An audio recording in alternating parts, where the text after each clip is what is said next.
Hello everyone, welcome to our channel Ganit Guruji. मैं Lakshman Singh math master आपका हमारे यूट्यूब चैनल गणित गुरुजी में स्वागत करते हैं। आज का हमारा विषय है सरल समीकरण यानी इक्वेशंस। इक्वेशंस क्या होती हैं या सरल समीकरण क्या होते हैं? तो सरल समीकरण या इक्वेशन जानने से पहले हम बीजीय व्यंजक या अलजेब्रिक इक्वेशंस के बारे में जानेंगे और उससे भी पहले हम वेरिएबल यानी चर राशि और नॉन वेरिएबल यानी अचर राशि के बारे में जानेंगे। वेरिएबल यानी चर राशि क्या होती है? चर राशि यानी वेरिएबल। वेरिएबल एक ऐसी संख्या होती है, ऐसा नंबर जिसका मान घटता बढ़ता रहता है, यानी स्टेबल नहीं है, उसकी जो वैल्यू है वो स्टेबल नहीं है। जैसे मान लो मैं कहूँ कि मैं ये बोर्ड लेके आया हूँ, अब इस बोर्ड की जो वैल्यू है, प्राइस वैल्यू, वो मेरे हिसाब से सब एस्टिमेटेड लगाएंगे, आंकलन लगाएंगे, अंदाजा लगाएंगे, एक्चुअली नहीं बता पाएंगे। तो ये जो वैल्यू है इसको हम बोलेंगे चर या वेरिएबल यानी अननोन नंबर या नोन जो अमाउंट है उसको हम बोलेंगे चर राशि यानी अज्ञात राशि, जिसका मान, जिसकी वैल्यू जो है टाइम टू टाइम चेंज होती है। जैसे x प्लस 3 है बराबर 0 है तो x की वैल्यू कुछ होगी, लेकिन x प्लस 3 बराबर 2 रखने पर, इक्वल टू 2 रखने पर इसकी वैल्यू कुछ और हो सकती है। इसी प्रकार से ये जो वैल्यू है इसको बोलते हैं नॉन वेरिएबल। नॉन वेरिएबल क्योंकि इसकी वैल्यू घट बढ़ नहीं सकती। 3 का मतलब 3 ही रहेगी, ये अचर राशि कहलाती है। यानी जिसकी वैल्यू हमें पता है, जैसे 1 2 3 4 5 7 10, वो वेरिएबल नॉन वेरिएबल कहलाएंगे, और जिसकी वैल्यू हमें नहीं पता वो अचर राशि कहलाएगी यानी वेरिएबल। अब है कि अलजेब्रिक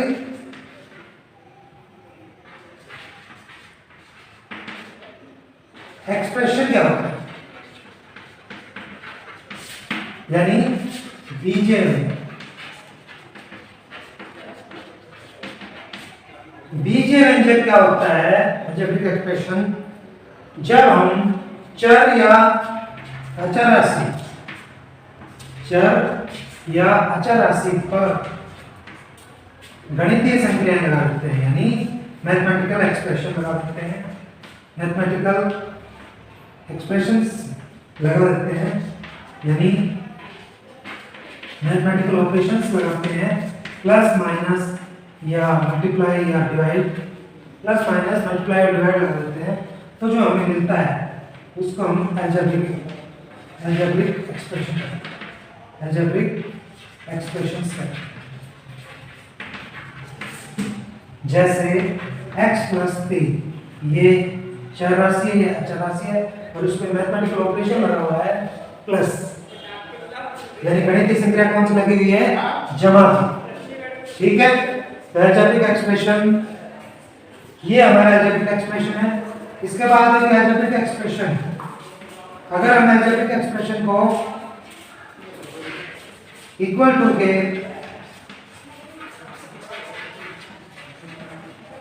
इसके इक्वल टू कुछ रख दें, कुछ भी रख दें, यानी अगर इसके इक्वल टू हमने 0 भी रख दिया तो ये बन जाती है इक्वेशन, अलजेब्रिक इक्वेशन, यानी समीकरण बन जाएगा। ये समीकरण बन जाएगा जब हम इक्वल टू कुछ नहीं रखते हैं तब तक अलजेब्रिक एक्सप्रेशन रहता है, और अगर इसके इक्वल टू हमने कुछ रख दिया, कुछ भी रख दिया, यानी 0 रख दिया या 1 रख दिया या माइनस में रख दिया, तो वो क्या बन जाएंगे हमारे पास, वो बन जाएंगे हमारे इक्वेशन बन जाएगी। तो हमारा आज का जो टॉपिक है वो यही है कि अलजेब्रिक इक्वेशंस क्या होते हैं, अलजेब्रिक इक्वेशंस क्या होते हैं। अलजेब्रिक इक्वेशंस के बारे में हम पढ़ रहे हैं। अलजेब्रिक इक्वेशंस, ये हमारे से इक्वेशन दी हुई है, ये कहता है कि इसको हल संतुष्ट करता है या नहीं करता, यानी इसका हल बताना है। तो ये हमारे पास x समा 3 बराबर 0, यानी x + 3 = 0। तो हमें जो वैल्यू निकालनी होती है, सॉल्यूशन करना होता है, वो x की वैल्यू निकालनी होती है। किसकी वैल्यू निकालनी होती है? x की। तो यहाँ से हम क्या करेंगे, ये जो प्लस है इसका मतलब हम दोनों तरफ बोथ साइड्स को हम माइनस कर देंगे, -3 बोथ साइड्स, दोनों तरफ से हम -3 सब्ट्रैक्ट कर देंगे, तो ये प्लस और ये माइनस, 0 - 3, तो ये 3 में से 3 कैंसिल, तो इस x = 0 - 3 -3, ये इसका सॉल्यूशन है, यानी हल है। और हमारा क्या है? x = 3, तो इसको सेटिस्फाई नहीं करता है, नॉट सेटिस्फाई।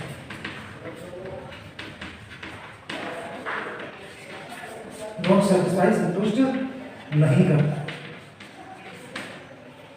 इसके बाद जैसे हमारे पास है x - 7 = 1, तो हम यहाँ से क्या करेंगे, अब की बार माइनस में है तो इसको दोनों तरफ प्लस कर देंगे, क्योंकि हमें ये जो नॉन वेरिएबल है, नॉन जीरो है, इसको हमें नॉन जीरो जो है, इसको हमें नॉन वेरिएबल, इसको हमें यहाँ से हटाना होता है, इस तरफ से तो हम वेरिएबल रखेंगे। तो ये plus adding both sides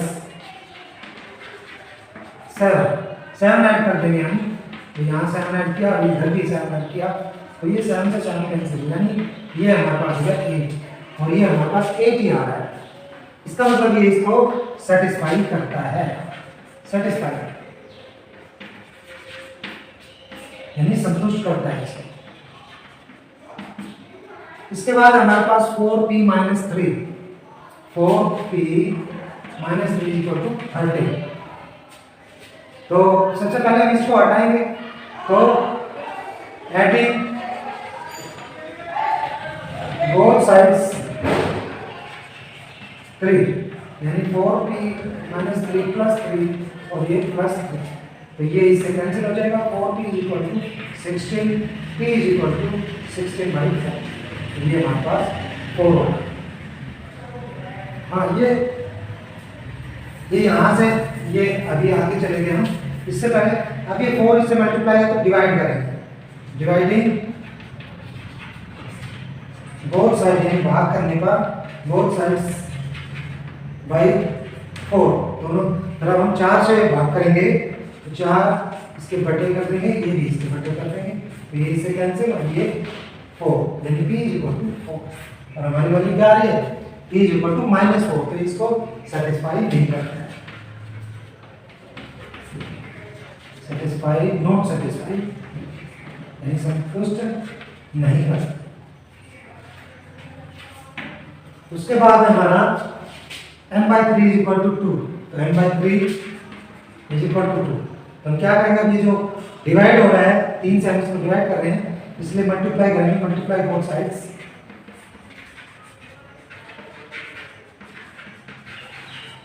by 3 से हम इसको डिवाइड करेंगे, मल्टीप्लाई करेंगे, इससे मल्टीप्लाई हो जाएगा, इधर भी मल्टीप्लाई, 3 से 3 कैंसिल, m = 6, यानी m की वैल्यू 6 है, ये 0 का है, is not satisfied, not satisfied.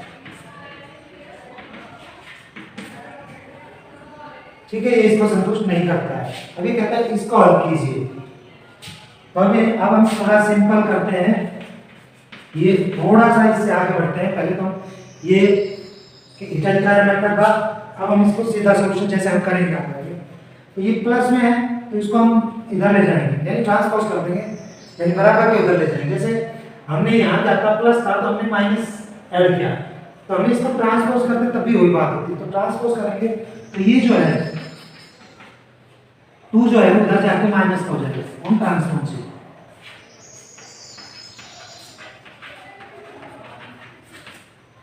तो 4 ये 5p = 15। अब क्या है, हमें p की वैल्यू निकालनी है, तो p इससे मल्टीप्लाई में है, यानी गुणा हो रहा है, तो ये इसके अपॉन में चला जाएगा, तो ये इससे कैंसिल, ये 3, p = 3, p की वैल्यू होगी 3, तो ये याद रखने का है। अगर प्लस है तो ट्रांसपोज करने पर हम ट्रांसपोजिंग ये माइनस हो जाएगा, माइनस है तो ये प्लस हो जाएगा, मल्टीप्लाई है तो ये डिवाइड हो जाएगा, डिवाइड है तो ये मल्टीप्लाई। यानी बराबर जो उधर ले जाएंगे तो कोई प्लस में तो उधर माइनस में प्लस, और यहाँ इधर मल्टीप्लाई में है तो उधर भाग में चला जाएगा, और इधर भाग में तो उधर गुणा में चला जाएगा। तो ये हमारा इस तरह से हम इनको हल करेंगे। अब हमारे पास है कि इक्वेशंस बनाइए जबकि हमें दिया हुआ, इक्वेशंस बनाइए जबकि हमें स्टेटमेंट दी हुई है, इक्वेशंस बनाइए जबकि हमें स्टेटमेंट दी हुई है। जैसे निम्न कथनों को समीकरण में बदलिए, यानी ये जो स्टेटमेंट दी हुई है इनके इक्वेशंस बनाने हैं। ये कहता है a का 10 गुना 70 है, यानी 10 multiply of a is equal to 70। इसके साथ 10 मल्टीप्लाई करेंगे इज इक्वल टू 70, यानी 10 मल्टीप्लाई करेंगे 10 इक्वल टू 70, ये इसका हो जाएगा। इसके बाद है एक संख्या x की चौथाई ऋण 4 आपको 4 देता है, यानी कोई नंबर x है उसका 1/4 और उसमें से हम 4 सब्ट्रैक्ट करें तो आपको कितने रिजल्ट मिलेगा, 4 मिलेगा। तो ये नंबर मान लेते हैं इसका 1/4 यानी चौथाई 1/4 और इसमें से ऋण यानी -4 देता है, x/4 -4 इज इक्वल टू 4। ये इसका निम्न समीकरणों को सामान्य कथन के रूप में लिखिए, यानी इसकी स्टेटमेंट लिखनी है। यानी स्टेटमेंट लिखनी है तो ये दिख रहा है p में 4 जोड़ रहे हैं तो 15 मिलेंगे, तो हम स्टेटमेंट लिख सकते हैं p और 4 का योग 15 है, p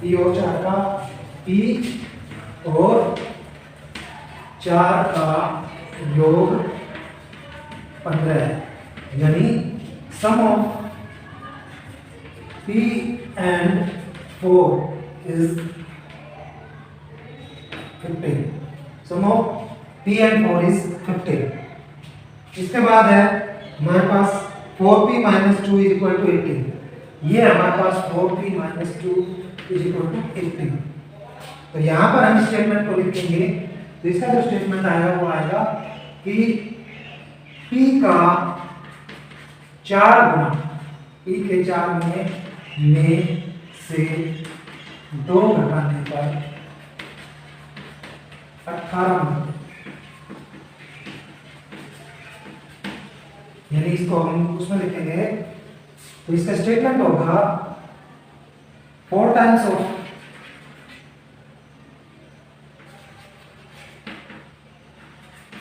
p and subtract by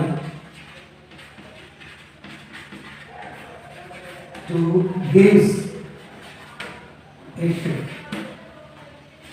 यानी 4 का 4 p का 4 गुना और उसमें से 2 घटाने पर हमें 18 मिलेगा।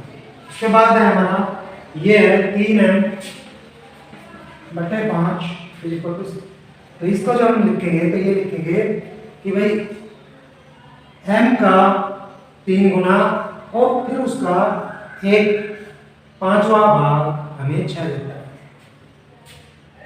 3 और m के की गुना का 5वां भाग 6, यानी मल्टीप्लिकेशन या fifth part of multiplication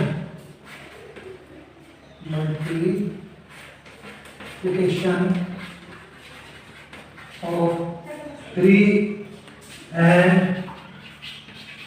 m is equal to